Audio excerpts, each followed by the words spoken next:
कि फना होने की इजाजत ली नहीं जाती, कि फना होने की इजाजत ली नहीं जाती, वतन की मोहब्बत है जनाब पूछकर की नहीं जाती, वतन की मोहब्बत है जनाब पूछकर की नहीं जाती। जय हिंद साथियों।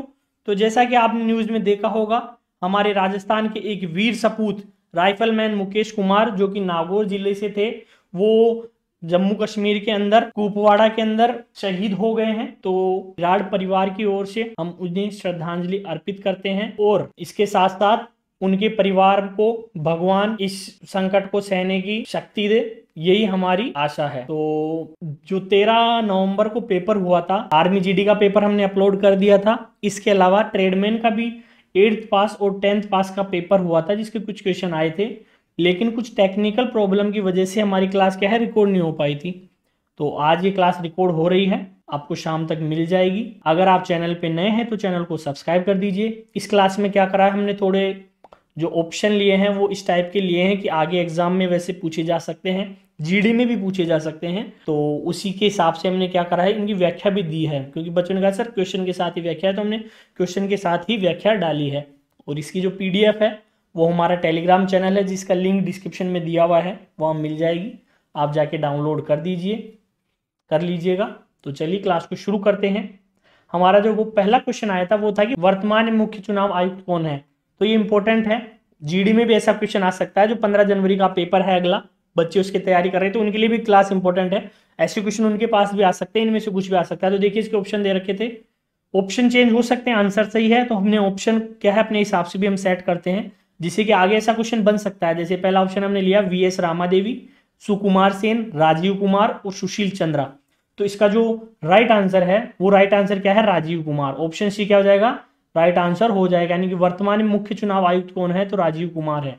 अब इसमें देखिए पहला क्या है, वीएस रामादेवी। तो वीएस रामादेवी कौन थी, तो वीएस रामादेवी भारत की पहली मुख्य चुनाव आयुक्त थी। ठीक है, कौन थी, भारत की पहली मुख्य चुनाव आयुक्त कौन थी, वीएस रामादेवी थी। ठीक है, वीएस रामादेवी। तो पूछ ले कि भारत की पहली मुख्य चुनाव आयुक्त कौन थी, तो वो थी वीएस रामादेवी। इसके अलावा देखिए सुकुमार सेन, सुकुमार सेन कौन थे, तो सुकुमार सेन भारत के प्रथम मुख्य चुनाव आयुक्त थे। ठीक है, पहले मुख्य चुनाव आयुक्त कौन थे, सुकुमार सेन थे। और पहली महिला मुख्य चुनाव आयुक्त कौन थी, वो थी वीएस रामादेवी। ठीक है, अगला देखिए राजीव कुमार।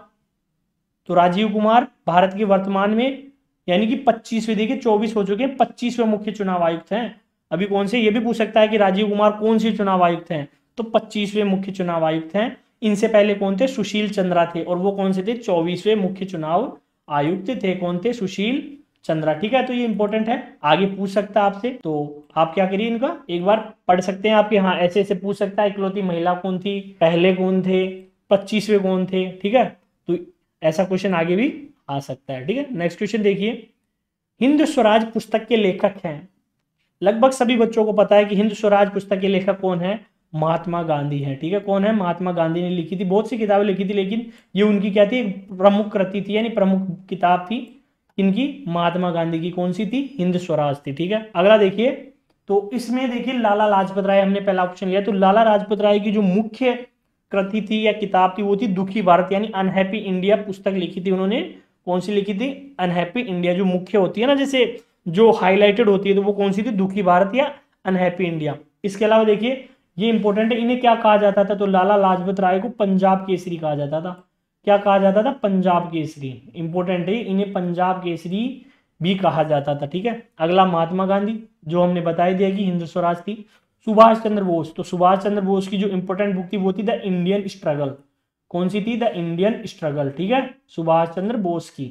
ठीक है, इसके अलावा इन्होंने 2-3 नारे भी दे दी जो इंपॉर्टेंट है, जैसे दिल्ली चलो। ठीक है, तो और इसके अलावा कौन सा था, इसके अलावा था तुम मुझे खून दो मैं तुम्हें आजादी दूंगा। और रविंद्रनाथ टैगोर, तो रविंद्रनाथ टैगोर की पुस्तक कौन सी थी, गीतांजलि थी। ठीक है, कौन सी थी, गीतांजलि थी।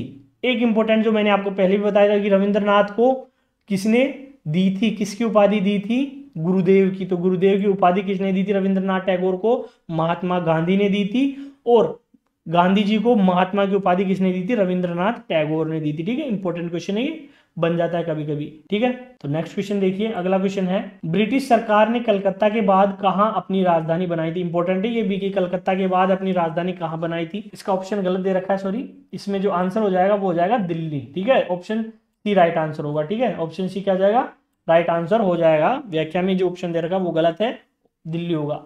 इसमें देखिए जैसे प्रयागराज, तो प्रयागराज क्या है, एक ऐसा शहर है जो एक दिन के लिए भारत की राजधानी बनाता है। ये भी शायद पीछे किसी एग्जाम के अंदर ही क्वेश्चन मैंने पढ़ा था, ये वहां पे आया था कि वो कौन सा शहर है जो एक दिन के लिए भारत की राजधानी बनाता, तो वो कौन सा है, प्रयागराज है, ठीक है। जो क्या है, एक दिन की लिए भारत की राजधानी बनाता, वो कौन सा है, प्रयागराज है, ठीक है।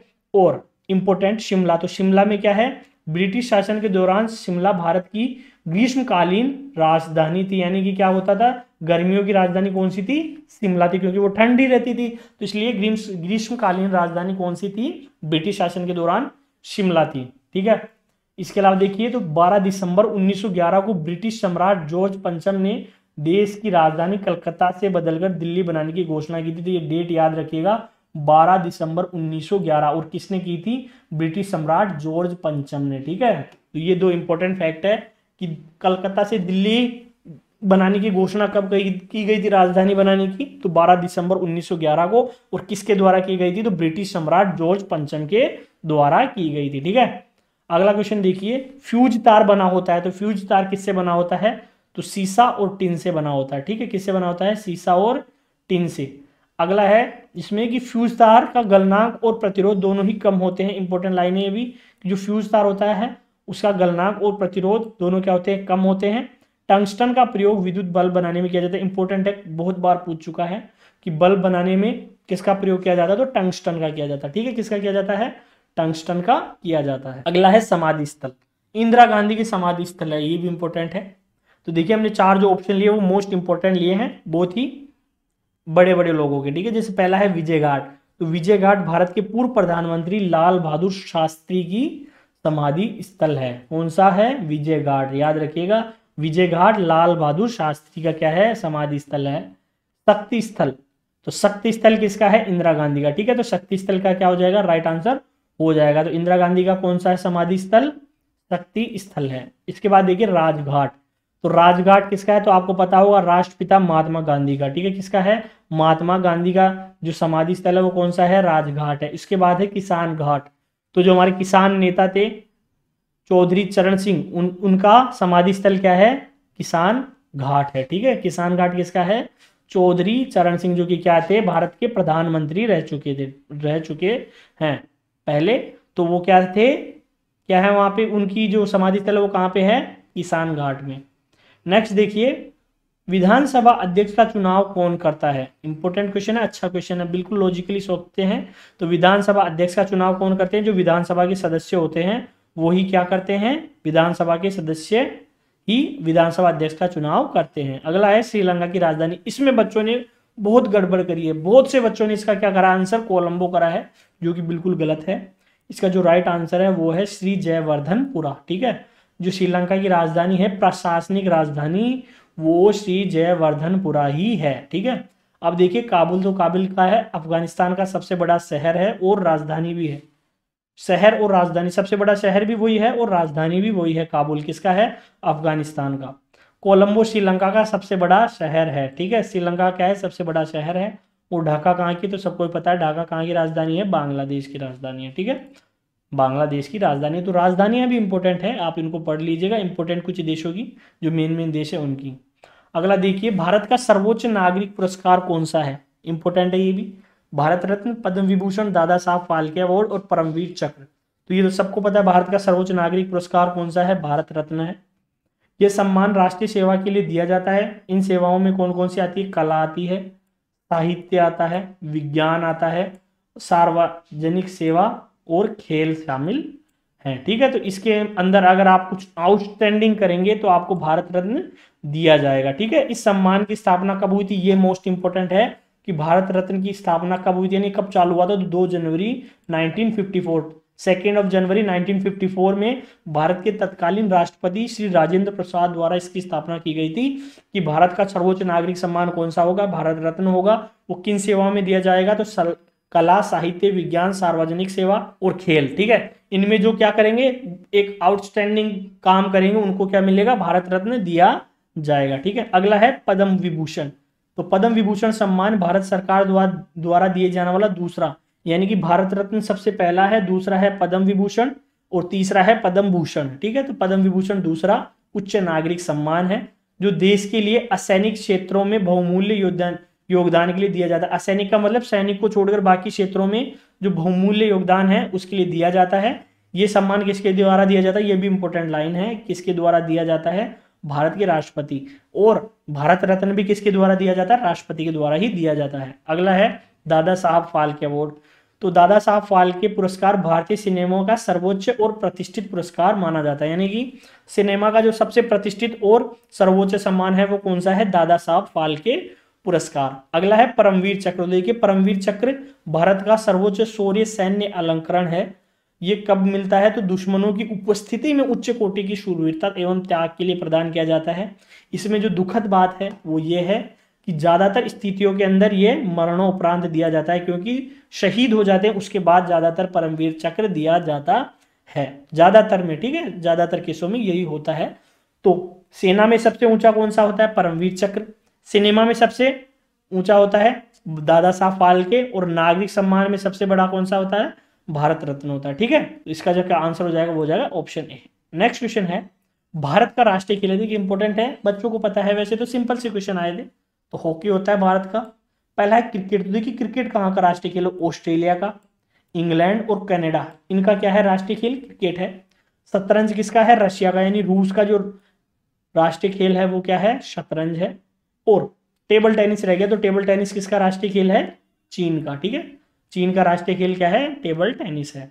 नेक्स्ट क्वेश्चन है भारत में कुल कितने केंद्र शासित प्रदेश हैं। इंपॉर्टेंट क्वेश्चन है, बच्चे इसमें भी बहुत कंफ्यूज हो गए कि भारत में कितने केंद्र शासित प्रदेश हैं। तो इसका जो राइट आंसर हो जाएगा वो कितने हैं, 8 हैं। कितने हैं, 8 केंद्र शासित प्रदेश हैं। राइट आंसर हो जाएगा ऑप्शन सी। अगला है भारत का राष्ट्रीय पुष्प कौन सा है। तो भारत का राष्ट्रीय पुष्प तो सबको पता है, कमल है। ठीक है, कमल बीजेपी वाला नहीं, वैसे कमल ही राष्ट्रीय पुष्प है। आप देखिए कि बीजेपी का प्रचार नहीं, नहीं, कमल क्या है, हमारा राष्ट्रीय पुष्प है। अब देखिए गुलाब, तो गुलाब कहाँ का, यूनाइटेड स्टेट्स ऑफ अमेरिका, यानी कि अमेरिका का राष्ट्रीय पुष्प है गुलाब। और वाटर लिली कहाँ का है, तो वाटर लिली है बांग्लादेश का राष्ट्रीय पुष्प। देखिए इंपॉर्टेंट है ये भी, बांग्लादेश का राष्ट्रीय पुष्प। इसके अलावा देखिए छोटी सी इंफॉर्मेशन हमने और डाल दी, हो सकता है कभी आपके काम आ जाए, कि जो साइंटिफिक नेम है कमल का वो क्या है, नीलंबो न्यूसीपेरा गेरटन। ठीक है, क्या है, नीलंबो न्यूसीपेरा गेरटन क्या है, कमल का साइंटिफिक नेम है।